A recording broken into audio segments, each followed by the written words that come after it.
Hey guys, what's going on? This is Pantsire Dragon, and today we'll be doing a rundown of the patch 5.8 notes and giving you my insight on things, what I think is going to happen, some theory crafting here and now, etc, etc, and hopefully we can get this done in less than, let's go, 15 minutes. So let's get started. First up, we're going to be talking about Rise, and right here, I've actually tried him on the PvE. I kind of think he's a bit worse, but he does have some pros, like he has his passive where he bursts someone, because what his passive does is once he gets 5 stacks, which is accumulated by casting spells, whenever he casts a spell, all his other spells are reduced by the amount of cooldown in your queue, so you can just keep barraging spells on someone, and you also gain a magic, a shield.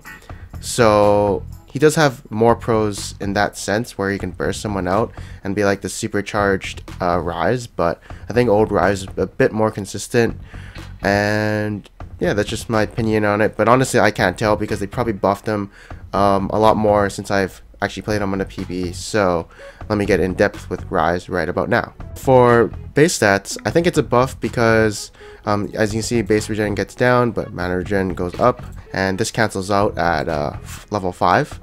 And right here you get an armor growth stats, which is increased, so that's kind of good. And right here, I explained the passive already. You get a shield, and that's what I think may be better than the old Rise, because he gets a free shield now, and not just from Seraph's Embrace. So that might contribute to the late game, mid game team fight factor. So next up, let's go talking about his Q. So right here, it's a skill shot now, which sucks. No more consistency. Yeah, the mana cost on it is lower, but as you can see, the cooldown is a bit more, and AP ratio has gone up more, but the only thing you get is Rod of Ages and Seraph's Embrace. That's around like 300 AP. And right here, the mana ratio is decreased heavily, like super heavily. So that is a nerf in my opinion, and Q will be doing less damage than usual. So right here we have the W, and as you can see, more nerfs coming to the W. The damage has gone down, but we haven't contributed and added the factor of his passive, you know, where he shoots a bunch of spells and barrages you. So let's contribute that at the end. Alright, so next up we have Spell Flux, and it's actually a new skill. It actually works differently than old Rise's E, and instead of reducing flat magic resist, it reduces percentage. I think percentage is better in the late game, but definitely for early game and mid game, flat is better, so I feel like that's a nerf. And right here, you know how Spell Flux bounces to each target, and it can actually bounce to the same target 3 times if they're like, you know, 2 people standing near each other, kind of like Fiddlesix's E. It doesn't do that anymore. Instead, what it does, it hits everyone once, and you know, for up to a total of 6 secondary targets before returning to the original target. So it kind of is a nerf, and I'm actually looking at the stats right here and looking at both of them. I think it's kind of a nerf, to be honest, but I'm not sure. We'll have to see later once people start using him and analyze it from there. Lastly, we'll be talking about his R. So cooldown goes up, and then duration goes down, and then now it interacts with his new passive. So that's gonna be interesting. You know, my opinion on it, I don't have one yet since it actually wasn't in the PvE when I played him. And right here, his Q passive is actually changed onto his ultimate. And what does this mean? So originally, Q cooldown reduction only went up to 10%, but now you automatically get it at level 6. So it's actually kind of good. Actually, yeah, it's pretty good. But the thing is, now you don't have to put points into cooldown reduction on your mastery page, or even get a frozen heart. I mean, what I'm saying is you'll probably still get the frozen heart because it's a great item, but like right now, you don't really have to, because the 20% is wasted. Maybe you can leave it at Glacial Shroud for a while. Yeah, and especially in those games where you're facing a bunch of magic damage, for sure, just buy a Glacial Shroud and deal with it later. But that's my opinion. And final opinion on Rise. So I think he's gonna have a worse time in the laning phase because his Q is a skill shot, and that's his main harassing tool. And then also in the mid game and late game, if he wants to go an AD carry or squishy, a tank can block his Q by just standing in front of him. So just because of that, I think Rise is actually a worse champion.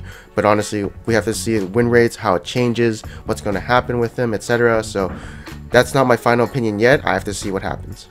Alright, so right here, we're just going to be going through this really fast. Right here, Ahri, she can't E people and stop them, like Malphite's ultimate, Vi's ultimate, and Hecarim's ultimate. She used to stop them, now they can't. It was a pretty bad glitch, so good thing they fixed it. Alright, so right here, Bard is getting a smell buff. As you can see, chimes won't spawn in the enemy's jungle before 5 minutes, and that'd be dangerous because, you know, you go in the enemy's jungle and you're in enemy's territory, and you could get caught out of position. And right here, experience is being increased after 5 minutes, and blah blah blah. Let's sum it up. Is Bard good right now?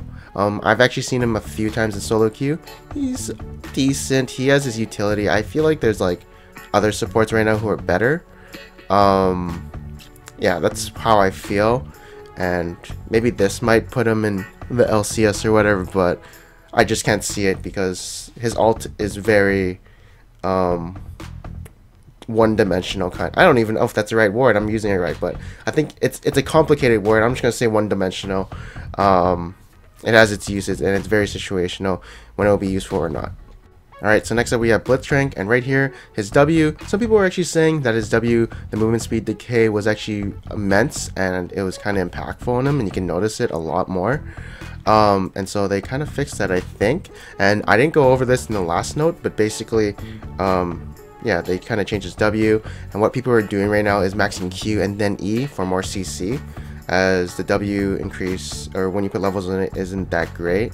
So that's kind of interesting, and honestly, I think he'll be a good support. Like, I don't think he was a good support in the last patch, but maybe if this is enough, I feel like he may be back into the top 5 of supports. Right here, Caitlyn gets a W, increased visibility in bush. Cool. And right here, just some tooltip changes on Q, or sorry, passive and R. Now this is interesting change right here. This is very interesting because if you would actually Q a minion or whatever, you'd only get 50% of your health back, but if you kill it, now you get 100%. This is going to be good. I actually think he's going to be really good in LCS because what he's going to do in competitive play is he's going to go in those 1v2, and now I can farm safely with the cleavers. So that's going to be really interesting. As for laning against tough matchups, of course, too, because now you can farm from a range and, you know, not get hit or whatever. Also, he's pretty good. I think he's actually pretty good with Skirmisher, Saber, Teleport. Because he gets a melee in your face, can stick to you pretty good. So this is going to be really interesting, I think, and you might see top Mundos come back even more than Season 4. Alright, so next up we're going to be talking about Graves, and right here his Q is getting a nerf. Base damage goes down, AD ratio goes down, but the bonus damage per bullet is going up, which is kind of useless because you're not going to go in team fights and dash in and go boom and shotgun everyone. You're going to use it as a damaging skill, and it's going to do 180. It's going to do 20 damage less and have a little bit less AD ratio. So what does this all mean? His laning phase is weaker because his harass is going to be a little bit weaker, but I think his mid game and late game are going to be relatively the same, and I think that's it. He might go down from number 1 or 2. I forgot where I put him for sure. Maybe, I'm not sure, but we'll have to see. Alright, so next up we're going to be talking about Jinx, and as you can see, the minimum damage on her rocket is being reduced heavily to what you see here from this. So I do want to go over this a bit. The missing health percent is still there, so I think you can still use it as an execute in a way. But honestly, whenever I play Jinx, I never see myself using it to up close and personal and finishing it off. I usually use it when the enemy isn't in distance of my auto attacks, or maybe even zap or whatever, right? So it's not that big of a deal, and I think she's still going to be like really good. She's still going to be insanely good in the late game, mid game, when she gets like BFs or Bloodthirster, Infinity Edge, Phantom Dancer. She's super scary. So this nerf, I mean, it might hurt in 1v1s where you have to use that rocket to finish him off, but I feel like there's a big cast time on the rocket, so you might get more autos when you're casting that rocket for sure. So not a big nerf. Alright, so next up is going to be Kha'zix, and right here the heal amount on his W is going to be 60 instead of 40 level 1. So from levels 1 to I think 7, you're going to have 60 healing instead of 40. Once you get level 8, this is going to be 85 instead of 70, etc, etc. It kind of racks up to 160. Level 14, something around that. And you know, Kha'zix, he's not being played in the jungle except by this one person named Diamond 1 Kazakhs, who is ranked 22 challenger, so he's not Diamond 1, and this is gonna be a big buff to him. He's actually got a pretty good win rate on his Kazakhs, and I feel like if he can play it in jungle and be really good and have a really good ratio and be ranked 22, maybe Kazakhs was in a fine place, but for sure seeing this, you're probably going to see a lot more Kazakhs and he might be back in the meta, but it is a tanky kind of meta where Kazakhs can't really assassinate. But then again, Diamond 1 Kazakhs, he proved me wrong and said I can do this in this tank meta, right? So he probably will be back next patch. We'll see. You'll see a lot of people trying him out again in solo queue and seeing if it works for them. Alright, next up is going to be more Kaiser, and right here just some casting times on his W being removed or something. And Nunu, nothing special. Wait, health growth stat. So I did some calculations, and how much health is he losing at level 18? Well, 6 times 18, he loses 108 health. Big whoop. So it's nothing at all. Alright, so right here, Shen and Pantheon get the Rek'Sai ping when they use their ultimate. And now we're going to be talking about Sion. Here, Sion's getting nerfed. Detonation timer goes up to 3 seconds. And now your hit point ratio on your shield is going down to 6% at level 1. But it comes back up at 10. Now, how does this affect Sion? Honestly, when I played Sion top, I would max out W second. So I don't feel like this affects me too much. Since in the laning phase, you don't have that much health yet, you probably have like 800, 900, so I don't think it's that big of a deal. But for trading, of course, just a tiny bit. And yeah, that's basically it. Most people max out Q now in the top lane because of those nerfs to E. He's still going to be a solid laner for sure, and he still got him his amount of CC, and his late game, mid game potential is still there. So it's just an impact to his early game, early laning phase, of course, and that's about it. He still played, right? So you'll probably still see him. Right here, Twitch's ultimate can now hit inhibitors and Nexus, blah blah blah. Fix a bug on blah blah blah. Xerath could ult himself, no more, blah blah blah. And now let's talk about Yasuo. Right here, Yasuo is getting a buff to his shield. As you can see at level 1, instead of being 60 health for free, it's going to be 100 shield health for free. At the cost of having the flow charge rate a bit reduced, but I think that's fine because with this 100 shield, there's absolutely no one who can trade with you when you have it up. So definitely go for that harass and trade if you can. And I think it's going to emphasize Yasuo's trading in the early game a bit more when their flow is fully charged. As for Yasuo, I don't think he's, I don't know, he's like a decent champion right now, I think. Definitely his previous iterations were better, but I don't like him in solo queue. I really don't like him in solo queue, so that's just my opinion. But yeah, I don't know. I don't know if this will put him back into LCS or whatever. Alright, so we're going to be going over Aleutians Cleaver just a tiny bit because I actually want to do a separate video going in depth and doing an analysis of what champions might want to use this and how it affects maybe other champions who used to use it. But basically, it's an item for bruisers because now you get like the phage passive, which is actually really good for melee bruisers because they need to stick to their targets, and you know, more cooldown reduction, more health, you know, all these tanky stats. And yeah, phage builds out of phage and kindle gem.